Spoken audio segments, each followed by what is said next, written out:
number 5, Larry Rodriguez. Starting at guard number 8, John Wilson. At forward number 18, Mike Ayonayon.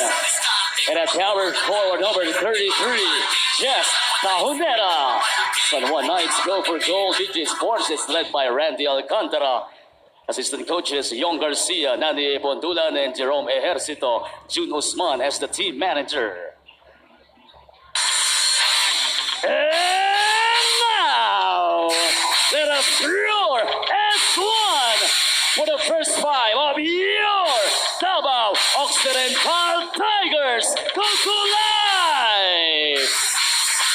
One guard, number 13, Bonbon Fire Custodio. Power forward, number 20, Leo Nahorda. Starting at guard, number 25, Ilonggo Superman, Billy Ray Robles. Coming in at center, number 33, Bugs Raimundo. And at forward, number 83, Mark Yee. Davao Occ.Tigers Coco Live head coach is Don Dulay. His assistants are Rob Wainwright, Arvin Bonleon, Noy Bonleon, Ray Alaw, Manu Inigo, Matt Macalintal, Ruel Abellero with Coach AA. Team manager is Bong Baribar. Referees for this ball game are Jobit Ocfemia, Michael Kinoy, and Carol Guay. Fourth man is Dan Marabe. Para sa San Juan Knights, Custodio, Robles, Raimundo, Nahorda at Marky. Yan naman ang starting 5 ng 5 years. Tibay ng loob, tibay ng Tanduay. Starting big ang Davao ngayon, Coach Christian. O yan ang ginag-adjustment nila dahil they started small. Mpbl, although he had 27 points nung simulang laro. Pero pinahirapan. 24 Alcalá C, subukan mo! Unang tira dito ni Leo Nahorda, wala. Pero Coach Raimundo, sinuklian na. Ang specialty niya ay magparamdam. Best player na si Tahunera. Yan talaga ang role niya sa team. At yan yung mga kailangan mo sa team para sa Role player. Tulad Si ni Coach Raimundo. John Wilson, siya ni Mike Ayon din yung nakakuha ng first basket nila. Aaron Heruta para sa 3, kasado at sigurado. Unang pinto at Aaron Heruta. At si Clarito na naka-8 rebound din. Sa kabila naman para sa Davao, sa 32 rebounds nila, 20 lamang ang nakuha nila. At Marky, and to a Pero great ito start. gising kanina natin yung huling galaw ni Marky. Getting a pump fake, windshield wiper move, creating enough space, pull up, pasok na pasok, piso-piso para kay Marky. San Juan, ayon, dire-diretso, break jump mula sa elbow, swak na swak. Anong kumpiyansa ba kailangan nito, Coach Christian? Well, yan talaga. Ang San Juan, Chalo, dire-diretso, tatlong humel, bagsak ng bola, lambot siya. Marky kinalawit, pinuhat, meron pang kasabang team. Nawala sa posisyon yung depensa nitong San Juan. Kaya nalibre sila Motsa. Sorry miss, but still a high percentage shot makukuha ni Marky yan. Hindi Kahit bumaksaw si mabilis. Macardona, hindi nag-drop down. Kanyang 3, rebound ni Terzo, tumatakot si Marky. Lahat ng tira ni Mac Cardona nag-settle sa labas. Big Knights. Tingnan muna natin itong huling play. Medyo napalakas pa yung pasa. Papunta kay Marky, pero Billy Robles filling in the lane. Using the floater. Pasok. Tingnan muna natin ang ating offensive play. Ating sa atin ang Casino active. John Wilson, dire-diretso. And using that floater. Suwabing-suwabe. Maraming salamat sa Casino active. Corner 3 ni Eman Calo. Kasado at sigurado. Eman Calo, unang 3-point shot para sa Davao Occidental from downtown. Pero wild pass para kay Eman Calo. Nakaisa na pala sila kanina. Mike Ayon. Mabilis na. Tingnan muna natin ang ating 3-point shot of the game. Hatid sa atin ang Casino active. Basic inbounds. Eman Calo. Kulang na lang listahan ng linya. At yan ang 3-point shot of the game. Hatid sa atin ng Casino active. Timeout muna tayo. Magbabalik ang game ng Davao. And at the same time, nabanggit natin yung transition defense, how poorly it was yung first game para sa Davao. But that time, getting a stop at Telso. Dapat magkumpiyansa. Expect the unexpected dahil finals na nga. At ang huling reminder ni Coach Randy Alcantara, focus sa laro dahil every possession counts. Ano sa tingin niyo, Coach? At alam na alam nila kung paano manalo. And that's their game plan. A good pass papunta kay Mac Cardona. Pasok at muli maraming First possession, really. Ang depensa nitong Davao as another turnover, 2 consecutive ones and 6-0 break. That will force itong si Coach Juan Tulay. na Horda. Ito yung agaw ni Mac Cardona. Papunta kay Mike Ayon. 8 puntos. Mabasa dalawa ang lamang ng ball na lang eh. Alam mo, hindi ka pwedeng pumatok ng isang pagkakamali sa isa pa. Naiwan na. Wilson, tapikan. San Juan pa rin ang bola. Cardona para sa 3. Bukas na bukas. Yung tira na yon on the gap. Kasado, Really being the best player on this team in terms of creating a shot. Kailangan nila yung production ni Bonbon ngayong and laro. speaking of shot creating, former Mapua University, isang kamay, tingnan natin sa ilalim. And ito muna yung huling 3-point shot. Galing pa sa pinsan niya, kay CJ Isip. Papunta kay Cedric Pelayo. Siyempre, kailangan pasahan. Tulak dahil pag gumagalaw, bang play yun. So ikot dito ng bola, libre sa corner. 3, Louis Metalia. Stepping, 2 points. Pero mabigat yun dahil nanap sa posting ngayon si Larry Rodriguez. Ito, Bogs Raymundo na yung katapat niya, medyo mas malaki. Art Patrick Aquino on that zone buster play, diving on the middle of that defense. And that's the second mistake on Para sa Davao Occ.Tigers. Ito muna yung huling play, Larry Rodriguez, basic zone buster play, dive po paloob. Art Patrick Aquino, hindi lang 3-point shot, ang pampasag sa Don Dulay. Mike Ayon, nadapa, natalisot, naagaw na ang bola tuluyan. Ito kay si Joseph Terzo. Ulit. Alam mo, ang ganda nung iwan sa kontra na drive nitong si Mike Ayon. Nawala lang yung footing na tisot. The help side. Pero dahil sa sobrang daming tao sa loob, hindi na rin siguro. Ito. Ito yung split. Nadapa, ayan o, Right there, yun. nadapa siya. Nadapa Bunga sa- si Marky. nadapa sa Ayan, pa ni pag-dive. Marky. Ayan, tumama siya dun sa tuhod ni... Right. So I correct myself. Oo. I thought he was fouled right there. Kay Marky nung Kay pag-help, Marky, nung yeah. pagsarado nung driving lane. Tumama siya dun sa tuhod, bahagyang nagasgas na... Medyo nahilo-hilo, Oo, no? mahilo-hilo to si Mike Ayon. Tira-assist siya dito ni Captain Marbel, Kenneth Turentes, the commissioner of the Mpbl. Of course, kanina nakita natin siya. And head of security, Daddy Rudy Distrito, the peacemaker, and inbound para sa Davao. Nakalibre sa ilalim, bawing-bawi. Yung basket kanina ni Larry Rodriguez.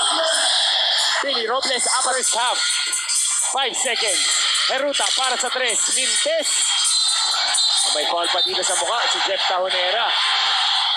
Really a poor foul dahil nabanggit nga natin kanina, halfway pa lang ng second quarter. Down by 7 ka. Papasok ng halftime. Pwede ka pa maging down by 9 on a loose ball situation. Ito, para So really a poor decision sa part ni Tahonera. Number 33, Nabanggit Jeff natin, Tahonera. 2 free throws plus ball possession. Pwede ka pa maging down ng double digit. Papasok ng halftime. pinapaalala lang po natin na lamang dito sa ating serye na best of 5 ang San Juan. Nakauna na nga sila. 1-0 tayo dito. Muntik pa mawala kay Billy Robles. Leo na Horda. Sukat na sukat yung jump shot. Pasok para kay Antira. Long rebound. Behind the head pa. Larry Muyang, sure ball. At muli maraming salamat sa 20. Ikot ang bola. Billy Robles just inside the arc. Billy Robles pasok. Stepping sa linya. 2 points. Steps into a shot. Mas Pero- komportable siya ron. Ang laro kasi nito parang Eddie Jones eh. Depensa, hustle point, tatakbo ng hard. Sa Pilipinas, Ato Agustin yan. Ayan, ato Agustin. Sure ball lang. Lapit, beaten, kick out, Robles. Ito, 3. Kasado, sigurado, hiyawan ng mga tao dito sa loob ng RMC Gym. Karimuyang, Billy Robles, nagmamadali, bumit-bet.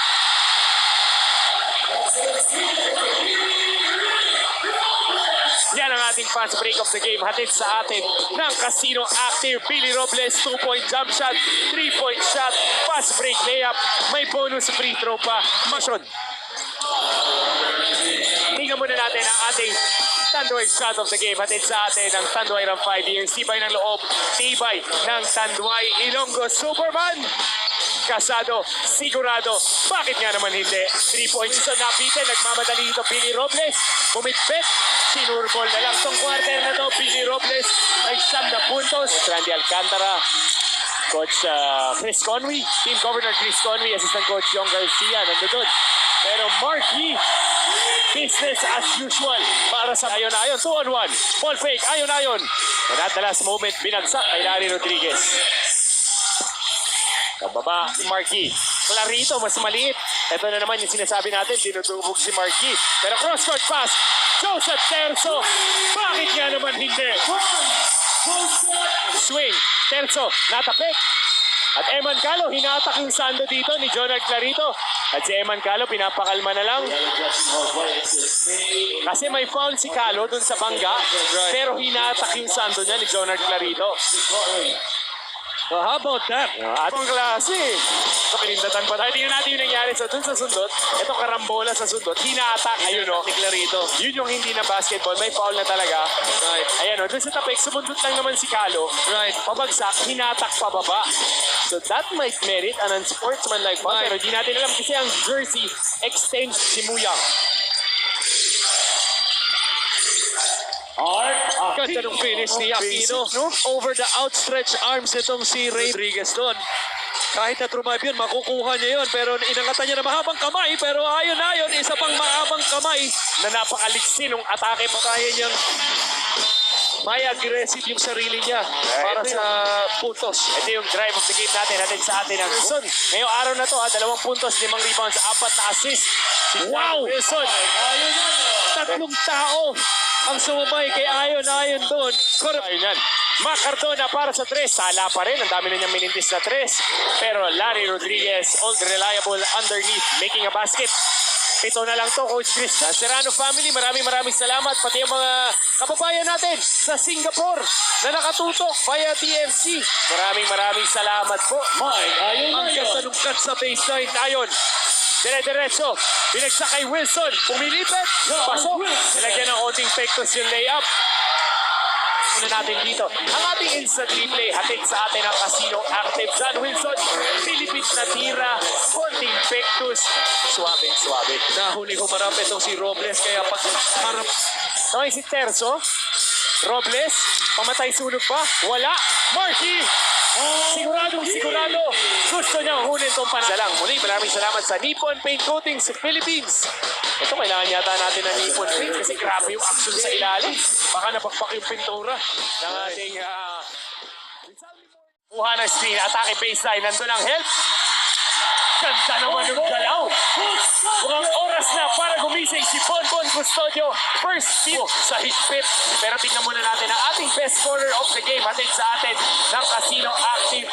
Billy Robles sa larong ito. Napakaganda ng kanyang inilalaro. Billy Robles may labing. Marky, isip. Atrasan niya mula sa taas. Quick double. Terzo! Dagger! Bakit hindi?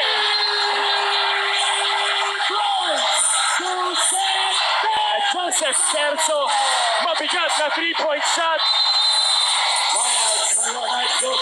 Bakit nga ito? From top of the key. Tignan natin ulit ito.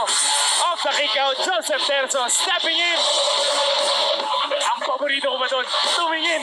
Kaya si BJ may konting sayaw pa. Joseph Terzo playing big time basketball. Napasayaw, napaindak. Bakit nga naman hindi? Si Marky. John Wilson ang pumapagabag na tapik. Pero Billy Robles ang may hawak. Robles para sa 3. Bakit hindi?